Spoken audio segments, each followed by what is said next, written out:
Bonjour à tous, vous êtes sur DLG Sport, nous sommes en plein tournoi Destination 2026 et j'ai l'honneur de recevoir sur ma chaîne une personne qui a remporté le bouclier de Brennus 6 fois meilleur joueur français en 1975, légende vivante de Béziers, monsieur Richard Astre. N'hésitez pas à vous abonner, lâcher un like et partager la vidéo et surtout, bon visionnage. Ma foi, il est difficile de plaire à tout le monde, mais aujourd'hui nous nous sommes fait totalement plaisir, ainsi qu'à la population biterroise, c'est déjà beaucoup. J'ai commencé à jouer au rugby très tôt, à l'âge de 7 ans. Il n'y avait pas plus jeune auparavant, donc j'étais dans une famille où le ballon ovale existait au quotidien. Mon papa jouait en première division au Stade Toulousain. J'ai eu la chance par la suite de jouer en équipe première alors que j'étais très jeune, donc j'ai eu une expérience rugbystique disons heureuse, avec des sélections en équipe de France junior, puis par la suite l'équipe de France militaire, puisqu'à l'époque on faisait encore le service militaire. C'était un véritable changement de vie pour ceux qui ont eu la chance de connaître le bataillon de Joinville. Donc après de Toulouse, j'ai décidé d'aller au bord de la Méditerranée qui m'avait attiré, et en même temps à Béziers où j'ai retrouvé d'autres très bons joueurs et avec un superbe entraîneur qui s'appelait Raoul Barrière. C'était une chance. Et l'ensemble de ce groupe a connu des succès à répétition, confirmés, avec plusieurs titres de champion de France et de nombreux joueurs internationaux parmi nous, parmi l'équipe. Notre club est rentré dans l'histoire, je dirais, à ce moment-là, et ça a été un très bon moment de ma vie sportive. Et donc avec Béziers, vous avez gagné 6 boucliers de Brennus? Oui, d'abord on a été champion de France junior, avec l'équipe junior, et c'est à partir de cette équipe junior que quasiment les mêmes, ont connu des succès avec 6 titres de champion de France. Sur une période courte, une période de 8 ans, nous avons joué 7 finales. Nous avons gagné 6 et malheureusement perdu une après prolongation. Donc on nous a attribué 2 titres très élogieux à ce moment-là. Certains même de vos confrères journalistes nous ont qualifiés d'invincibles, donc on faisait un petit peu peur. Ouais. Voilà.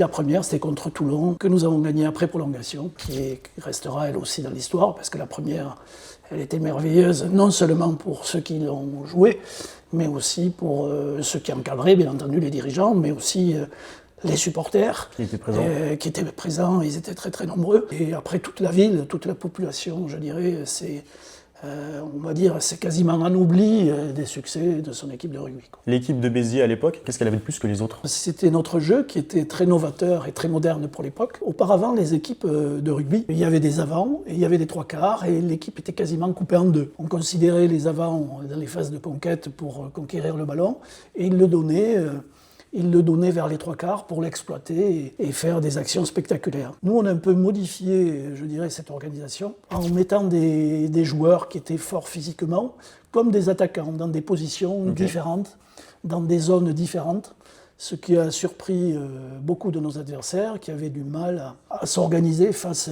aux différentes attaques que nous pouvions faire parce qu'ils n'étaient pas habitués à ce genre de jeu. Donc c'était un jeu beaucoup plus moderne, avec un mélange d'avant et des 3/4, et en déplaçant le ballon, c'est-à-dire pas en ayant une épreuve physique qui est souvent inefficace. Il faut en même temps, dans cette puissance, déplacer le ballon, mais pas le déplacer uniquement vers les extérieurs, on peut aussi le déplacer dans le sens de l'axe du terrain, avec des joueurs beaucoup plus physiques. Oui, il y avait toute une tactique derrière tout ça. Il y avait de la stratégie et de la tactique, mais il y avait aussi une maîtrise technique. Maîtrise technique individuelle et une maîtrise technique collective. On avait des mouvements très bien huilés à l'entraînement que les autres n'étaient pas encore habitués à pratiquer. On avait déjà inventé certaines choses qui, même 50 ans après, sont encore pratiquées par les équipes professionnelles aujourd'hui. Parmi tous ces titres et ces belles années, est-ce qu'il y a un souvenir que vous avez en tête, que vous retenez, ou un moment mémorable? Dans un sport collectif, un sport d'équipe, on a de fortes émotions partagées avec ses partenaires, surtout quand les victoires se répètent, quoi. Ça crée des liens d'amitié indissolubles, quoi. Après, on a aussi quelques satisfactions sur le plan individuel, lorsqu'on a la consécration au niveau international. Quelquefois, on le rêve et on arrive à le faire. quand on est international la première fois, c'est une véritable honneur qui vous arrive et qu'il faut assumer. On ne sait pas si on va en être capable, c'est pas facile, il ne faut pas céder à la pression. Et avant d'exprimer véritablement son talent, il faut un petit peu d'expérience, il faut de l'assurance, de la motivation, du courage et de l'engagement. Alors en ce moment, on est en plein tournoi destination et au moment où l'interview sortira, ça sera la semaine de France-Angleterre. Vous en avez joué, des France-Angleterre. Pourquoi ce match est à part des autres? Je dirais en Europe, les deux fortes nations du rugby sont les Anglais et les Français. Ce sont les deux fédérations les plus puissantes, on ne va pas dire les mieux organisées, mais les plus puissantes, ne serait-ce que par le nombre des licenciés. Okay. Les Anglais voisinent les 500 000 licenciés, les Français à 400 000. Et les autres nations n'ont pas cette chance. Donc aujourd'hui, avec le rugby professionnel, les différences se font davantage sentir, je dirais, parce qu'il y a un renouvellement de joueurs, aussi bien en Angleterre qu'en France, qui est beaucoup plus aisé que pour les autres nations, mais certains résistent mieux que d'autres. Le tournoi 6 Nations, qui est un tournoi très particulier, garde toujours son prestige, même si certaines équipes ont aujourd'hui du mal à suivre. Et vous, quel est votre plus beau souvenir lors d'un France-Angleterre?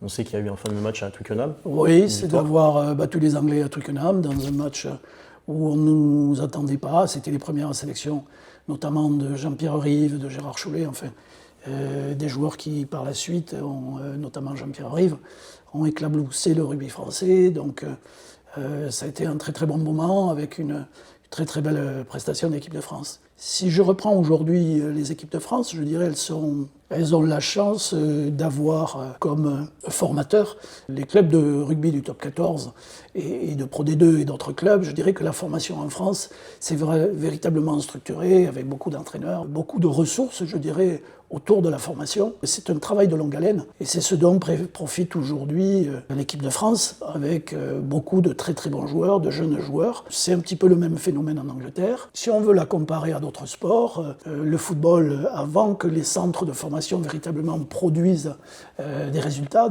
probants, le premier succès, ça a été la Coupe du Monde avec la génération Zidane en 98, mais qui était là aussi le premier fruit d'un travail de fond dans le football français, qui a continué, qui a amené la France en football aussi parmi les meilleures équipes du monde. Le même phénomène est en train de se passer en rugby, mais il a fallu du temps avant que les clubs français de rugby s'organisent dans leur centre de formation, dans leur recrutement, dans leur travail, dans leur complémentarité avec l'équipe professionnelle, etc. Et ce travail aujourd'hui, on le voit par les résultats, est en train de porter véritablement ses fruits. Et on le voit surtout avec le 15 de France.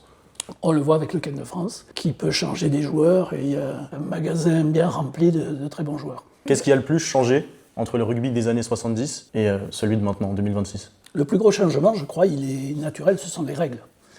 Les règles qui ont changé le jeu, parce qu'on a fait en sorte que le jeu effectif soit supérieur à ce qu'il était. Le changement de règles aussi se préoccupe de la sécurité du joueur, parce qu'on monte en gamme dans les risques, je dirais que dans l'agressivité, le rugby est un sport de combat, mais c'est un sport intelligent, c'est-à-dire il n'est pas fait pour traduire l'agressivité par de la violence. C'est important de le rappeler, ça. C'est important de le rappeler, donc il ne faut pas tomber dans ce travers, et il ne faut pas ne le rendre que physique, il est intelligent, mais il faut donner aux joueurs la capacité c'est un jeu de complémentarité avec des joueurs qui sont rapides, adroits, et d'autres qui sont plus physiques, etc.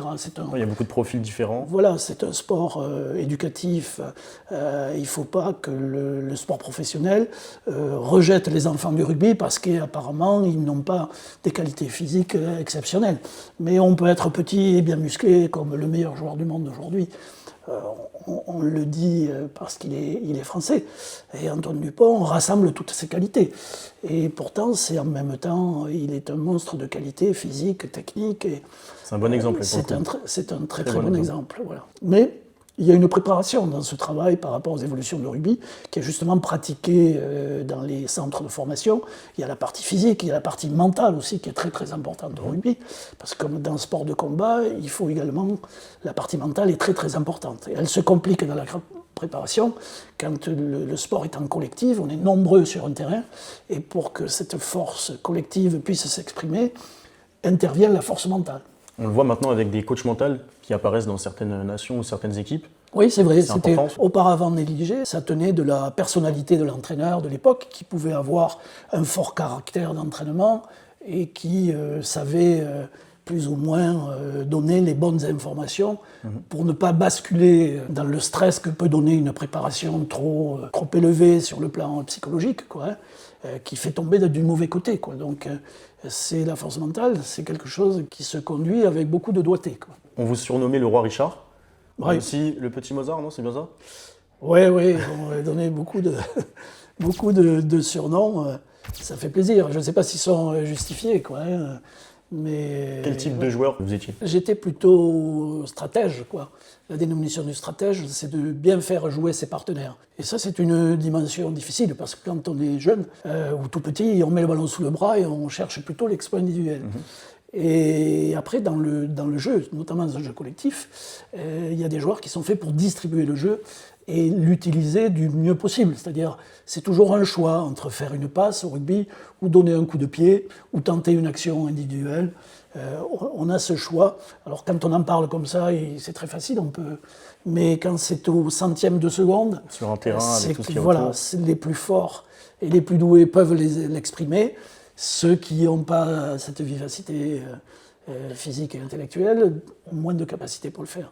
Donc c'est un élément très important, c'est la nature qui est comme ça, mais le rugby est un très beau sport par son côté éducatif, c'est-à-dire il faut arriver à mélanger cette complémentarité de gens altruistes et qui sont moins mis en lumière, et d'autres qui sont un côté beaucoup plus artistique et qui ont des capacités qui permettent de les voir pour le commun des mortels plus facilement que celui qui est altruiste. Très bien. Et une dernière question sur Béziers. Quel est votre regard actuel sur la saison de la SBH? Ou toutes ces dernières années, on sait que ça fait un petit moment que Béziers n'est pas remonté en top 14. Non, c'est comme le verre à demi plein ou à demi vide, quoi. C'est-à-dire on est par la situation économique de la ville, situation géographique, etc. On est dans un très très bel endroit avec un certain prestige. On est dans les 20 équipes ou 24 équipes professionnelles de rugby en France.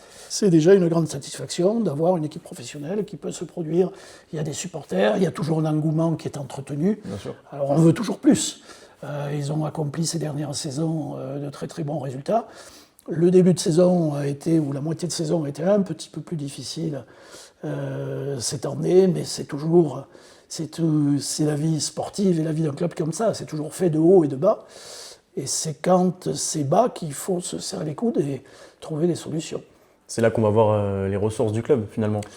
Oui, mais dans ressources, il y a les ressources humaines, il y a les ressources économiques, les ressources de l'environnement aussi, et les ressources financières. Le sport, c'est le risque du sport professionnel qui, par l'argent, permet, je dirais, ou ne permet pas de pratiquer à un certain niveau, quoi. L'intelligence, c'est de pratiquer à son bon niveau, quoi. Il vaut mieux être le meilleur chez les plus faibles que le dernier chez les plus forts, quoi. Donc, je pense que pour le plaisir et le bonheur de tout le monde, c'est bien d'appliquer cette diatribe. Voilà. C'est parfait. Je vous remercie, monsieur Astre. Eh bien, Je vous serre merci. la main.